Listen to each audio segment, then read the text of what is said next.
so as of February 20, I would like to acknowledge of course ako ang duha ka boys na sa likod si Dan and Brian for really helping me out. Well, of course, I cannot do this without the help of the people under the finance and of course na sa field, the district bookkeepers and all those who are really contributing for this one. With regards to performances, we were able to reach at this percentages for downloading as of February 20. There are those payroll nga natenga pero those are subject for later release. Now with regards to performances na to downloading, we don't want to forget 2023 performance of downloading. We reach out at around previews. Ika nga, na-adject siya yung mga glitches, no? We are using with this one. So the next one is, just one, post lang muna. Ito yung ating performance for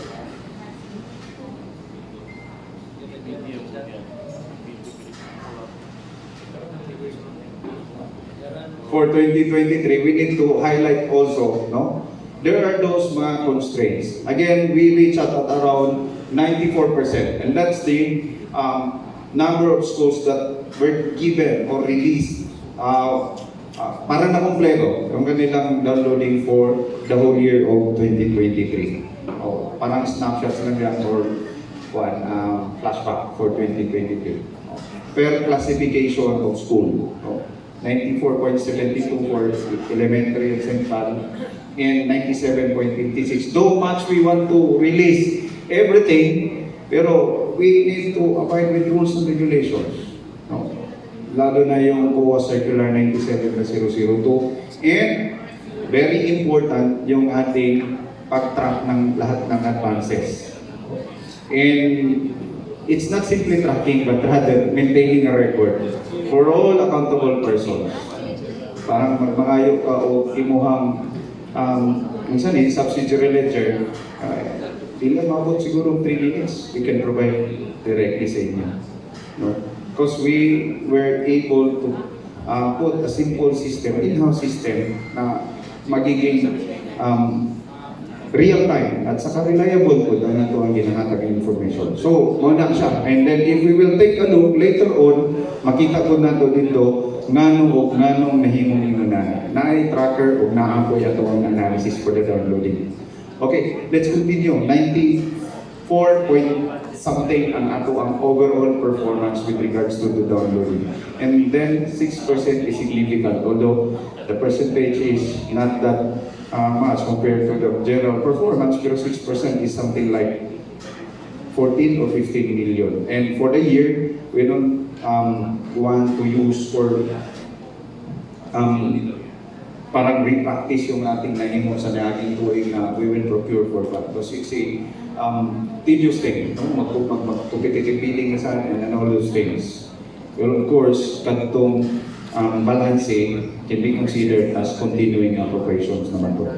And the budget is charging releases for prior years para ma-cope up nila sa subsequent year. When I say subsequent year, ito, 2024. Okay, next. Sa junior medyo ubos siya. 2023. Okay. For 2024, ito yung ating performance as of January 31. Ikat na lang nato sa lahat. Number of schools ang ako ang ibasihan. Okay. Later on, makita ko na to in general lahat. Unsang mga bulan na ang naa sila. So I don't want to read the percentages and naman yan. And we will share also the presentation ninyo for January 2024. Okay? And then, cumulative na siya ang mahitabo para sa sunod bulan. Kanan na po tayo siya. For, now, previous. Next, February. Okay. Sige ba? 2024. Previous ka sa next. Next.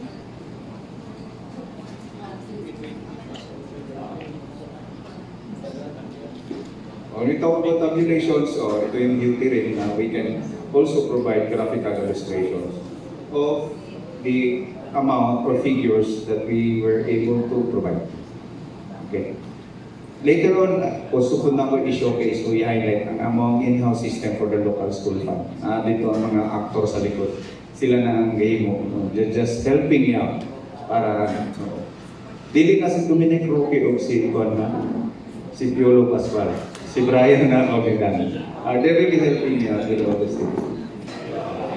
Ako, ayun na, don't mention it. Sina, ayun.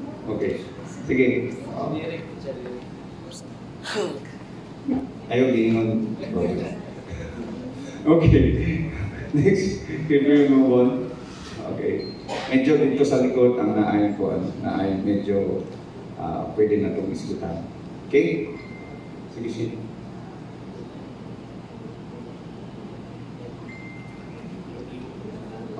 Kanadong liho-liho ang nakalangan. Pero kanang di-comment kasi nasuya alam po na.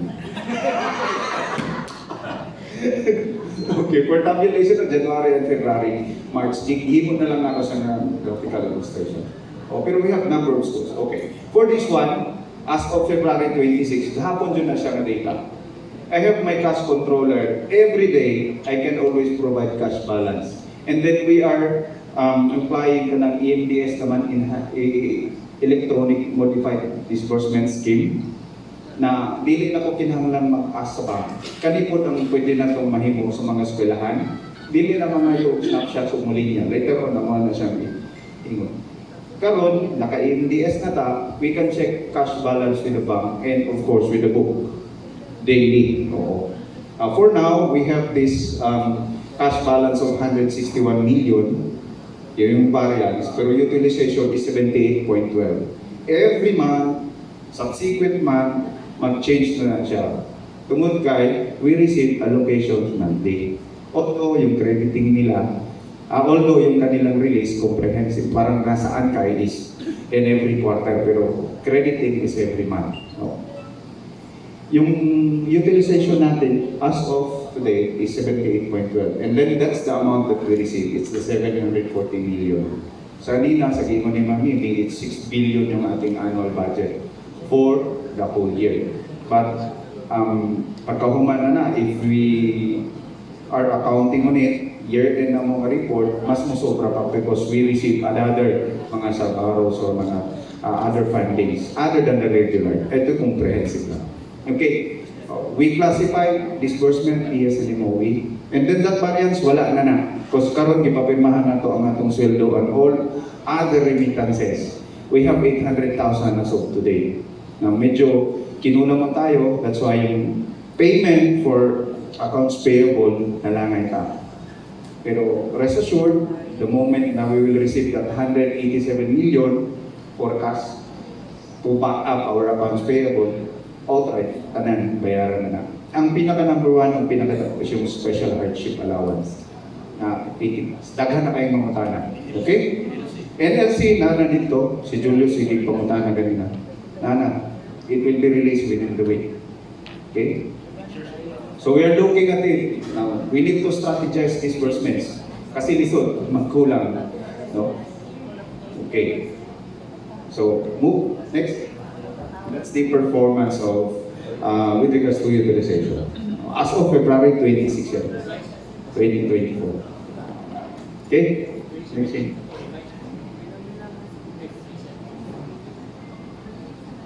Sige, next na lang daw. Move.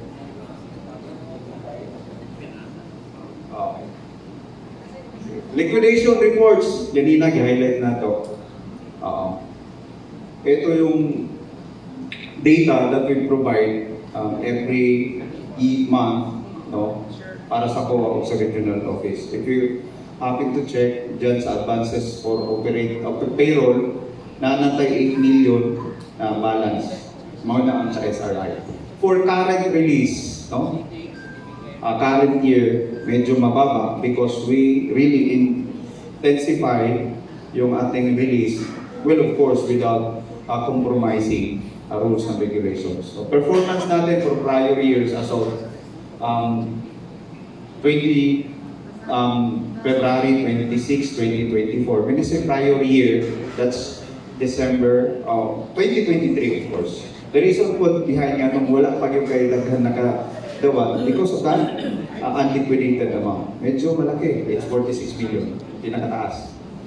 Okay. Prior year na siya. So meaning, all those releases na nahulog kung nag-release until December 31. Okay, but we consider December 31 as the longest date of the year. Okay? For advances for payroll, 8,900,000. Mauna ang payroll para sa SRI, Wake Up, Kalawit, and Gutalang. Wala pa nakaliquidate. Duha na lang sila kabuo. I called the disbursing officer. No? Gutalang man yata, no? Oo. And Kalawit. Duha na lang sila. Okay? Hopefully, masira na to for the month para dili na siya magbabag ng amount. Okay? Advances to officers and employees, no? Those are the releases for travel. And for the current month or year, sa baba, medyo maganda yung ating performance. Normal na siya na nasa 12 million because prior month and then this month ang composition na release. Okay? Sige. Next slide. Okay. Aside from hisgutan na ito, mga delinquent, ito yung mga eskwelahan. We will provide certification for those na ating hakaron for the timely submission of their liquidation reports for 2023, classified under central and sped, non-central, elementary, na may monthly, and then non-central for quarterly. Na ba mga ngalan sa ubang mga eskwelahan nato diha? Kalawit Central, Kulangko, and Shayan. Okay. Those are the ranks of schools na ay timely submission of liquidation reports. Kalawit, Kulangko District, Shayan, Baligyan, Rojas. Okay, we will provide. Isort na to na siya, and rest assured, the same thing will happen for the last year. We will provide certification as an appreciation to the effort. No? Timeliness ang ginang-oran ako. Okay? Next. Junior high schools, of course, ako dito. Kana, makita mo na ito. Mga ngalan. Kalawit. Again, Sibutag. And then, for senior high school, that's Monday. We classify kasi releases. Kasi mumatter ang amount ng i-download. Okay? Napa inyong mga eskwelahan under your districts? Oo. For those, gana, please extend my warmest congratulations and best regards to all those mga compliant. Okay? Kaya under the rules, no, the COA circular, all advances should be liquidated within the year para mag-upgrade na po ito another advances for the coming year, subsequent year. Pero dili kasi nang mahitabo on the actual na scenario tungod kay continuous man ang release. Okay? Okay. Quarterly. Next. We will provide certification for this one. For those mga commendation yan. List of schools na mayroong account name updating. Remember, DepEd Order number 29, naka-checking account tayo. Importante ang ngalan sa mga eskwelahan niya muling po dito sa i-open na itong account name sa banko. Okay, these are the reason behind anin, di ba ang saman? Tungod ka nag-change sa from integrated na dahil siya from central school. Oo. Sila baso naman na. Ako lang siyang i-highlight ko din na. For those wala pa, please, kasi mahimong inconsistent ang record dito ni Bang with your checking account. Okay? Abay, Kulangko, Pinyan, Gudot, Syokon, ang pilisan. We will provide you a copy para ano. Needs updated for FY 2024. And Central Office is requiring us Monday a report for all those accounts open pursuant to DO number 20. Okay, next. Continuation naman siya. Sige, next. Next pa. Okay. Most of us, balik sa pamit ito, are really asking, no, just like in Kalawit, we are due. Hindi ko kapila nung maghatag ng link. For us to need to ask, dapat, then i-relate na siya. So timely ni karon ay mga PSDS, I suggest that you'll also have your meeting about dito sa inyo ang respective district offices. Kay ma-piece off dito ko, sorry sure, labi na o kumana na kong ingon, then pagkahuman na namutana, nga gipresentar naman ako, sayang ang effort. Kumbaga, sayang ang tato ni Bomba. Sayang ang tato ni Bong Pukulan no, tiling magamit. Okay? So, please, no? There's no need for you to ask. Na-download na, nag-credit na, no? May lang na tayo. Bisan pag si Sir Gapol, mangutana sa tanang release. Ayun mo, for ATS and MOA. Later on, nakagihapon na siya. Next slide. And it's the output of our two brilliant boys, sila Brian and Kanye. Okay, for summary of LSF downloading, it's the analysis. If you want to check and verify kung saan mong giingon sa 2023, pwede dihan makita. You visit the thing. Tanawa lang, kaliw. O, nag-effort na sila para makita. No? That is one way of advocating anti-TikTok and providing transparency. Ang ato worldwide, kasi pag post na to with our portal, everyone nga pwedeng matanaw, bisag to sa dapit. Sa Russia? Ayun sa Russia. Pwede makakita. No? And that's the beauty of having that system. Well, of course, embracing kung sa ang trend with the technology karon. Okay? Next. Palihog ha, maingon na to. Event releases, tracker, kana. Pag mangutana sa Sir Raymond, release na akong relocation allowance na diha. Sir Raymond, oo. Kana nga rin. Gusto na niyo probahan, pwede. Tanan. So, di na mo and then if naka-et-al, naka-hyperlink po to siya dayon sa Excel na dayon ng magawa. Kasi di man mo pwede ibutang tanan ng alam. No? Pero. So, again, wala na. Ihatag na na to. Okay? Next. Tracker. Lipat siya natin. Okay, ito yung ating issues and concerns. Special hardship allowance, yun ako, please relay. It will be released first week of March, the moment na naanang ito ang cash allocation kasi yun ni mamili yung request. And it's a 4 months implement nila. Unang daghan ng utana. Something like 83 million ang kabuhang amount. Okay? Checking and submission of regulation report to LR. Please, I always encourage and enjoy all our district and central bookkeepers. And also, PSDSS principals can help me out. Para that they need to do the job, their work, wholeheartedly. No? And dapat inigabot ko rin, i-check na daan ng submission ang sulod. And of course, the submission, timely. Because we always monitor submission. No? Later on, wala na ko yung logbook na kanya, kakitan sa tanong. Wala na yung logbook system ng manual. Nanatay laptop, i-record na lang nila dito, and then muling na dahil sa pag-imo sa Peru. Advanced na lang ito siya kaya. Pero, kanya, later. Amo na siya ipakita.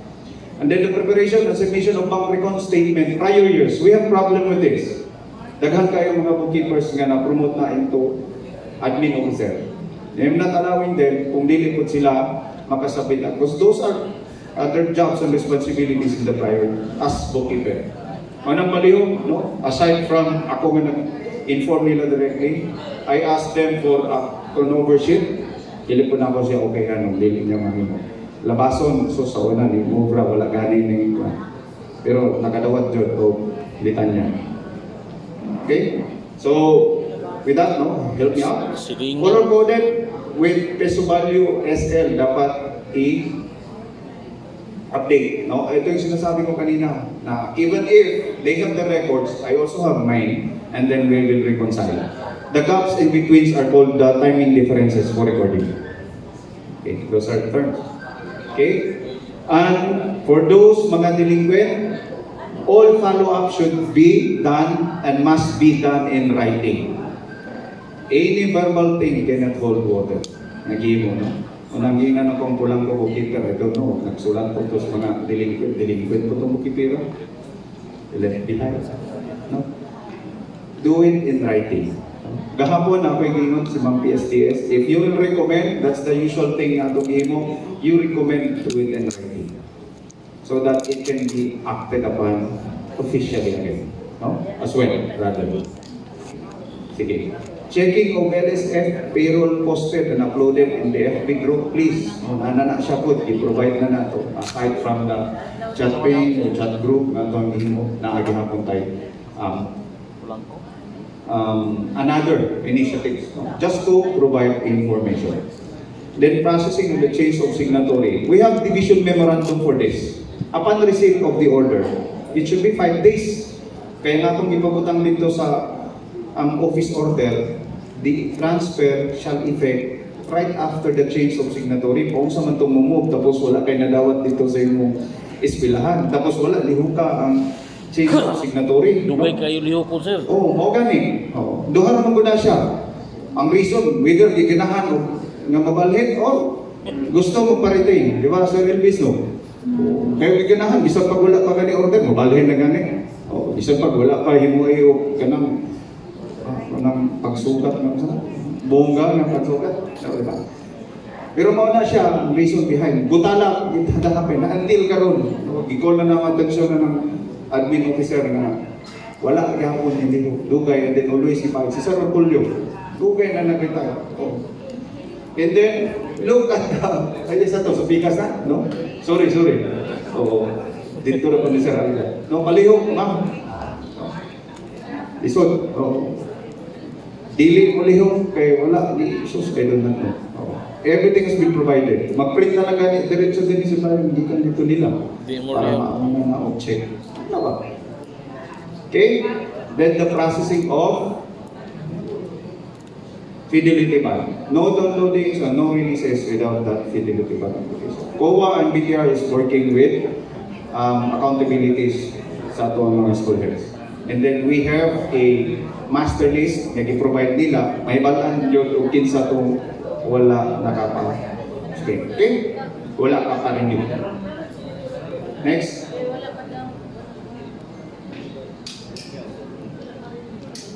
Checking of travel documentary requirements. Even if it is signed, ang akong i-challenge sa mga bookkeeper. Inigabot din just like in Cebuco. Na-check na ko, excessive ang claim. Even if napirmahan, inigabot din submit, makita na to in-review, o sobra ang gibayad, even if padulong sa liquidation, we will impose na ihang i-refund ang ihang nadawat. Muna nga, ipa-check o maayo and then revisit always guidelines. DO number 22, series of 2019. Muna'y reklamo kay kasagaran mga school head o sa katrabilan sa kumin. Ngayon, no? Yung nanakadako. Pero walay problema ang amang so long as eksakto siya. Ano na? No?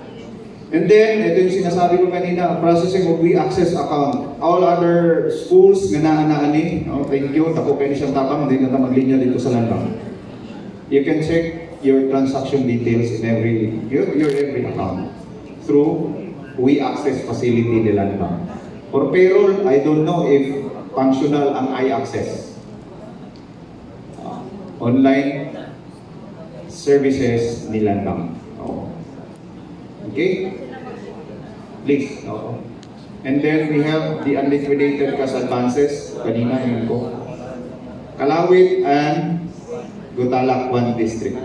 Si Redford Alipan for Kalawit and Randy Fortes, Gutalak 1. Wala pa yung isubmit kasi kung na yung isubmit, tanggal na siya sa ang record. And then daghan na siya pasumangin. Namuro na siya, hapit na. Si Brian, nasa na si Brian. Dahil mo si Brian, mamusik na si Brian. Okay?